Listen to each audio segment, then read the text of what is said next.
Listen carefully, Jesus said. Listen carefully, Jesus says. Unless a grain of wheat is buried in the ground, dead to the world, it is never any more than a grain of wheat. But if it is buried, it sprouts and reproduces itself many times over. In the same way, anyone who holds on to life, just as it is, destroys that life. But if you let it go, reckless in your love, you'll have it forever, real and eternal. If any of you wants to serve me, then follow me. Then you'll be where I am, ready to serve at a moment's notice. The Father will honor and reward anyone who serves me.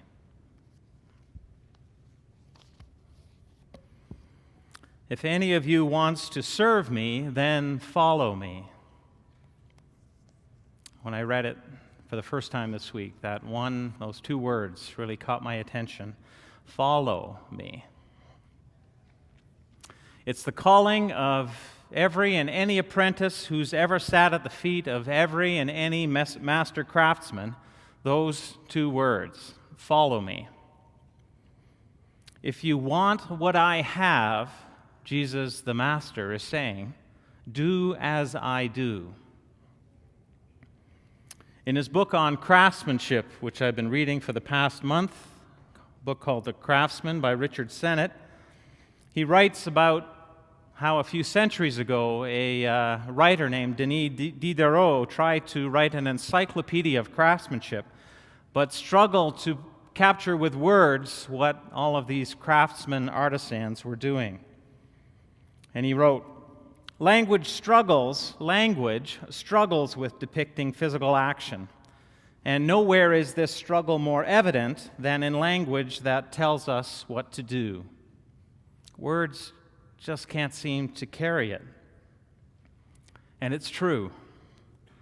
How could you ever describe with mere words the work of an artisan, a very old image of an artisan, like this?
some truth needs to be modeled.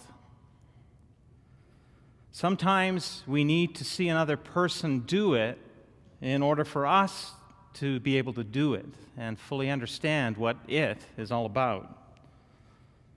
And sometimes we need to live with it for a while. And so, the Word became flesh and made his dwelling among us. We have seen his glory, the glory of the one and only Son, who came from the Father, full of grace and truth. Jesus came and took on human flesh for a whole bunch of reasons. To know our condition, one New Testament writer writes, to take a physical body through a real life, and then through death, and then on through resurrection and up into heaven. He took a body for all of those reasons, but maybe there's another one. Perhaps he took on a body because it is the best form through which to teach us and reveal to us what God wanted to teach us and reveal to us. Maybe it's the best way to show you what your human life really is and what it's meant to be. God took on flesh because he wanted to show us the fullness of his truth. And obviously, because this is God's story and plan, taking on a human body is the best way to embody that truth and teach us. Let me show you, God is saying, through the incarnation and through the physical life of Jesus. Let me show you what the idea of grace looks like. Jesus physically touched in his time people who were lepers and unclean and outcasts and sinners. He verbally voiced forgiveness to those he met. He physically stood with the woman caught in adultery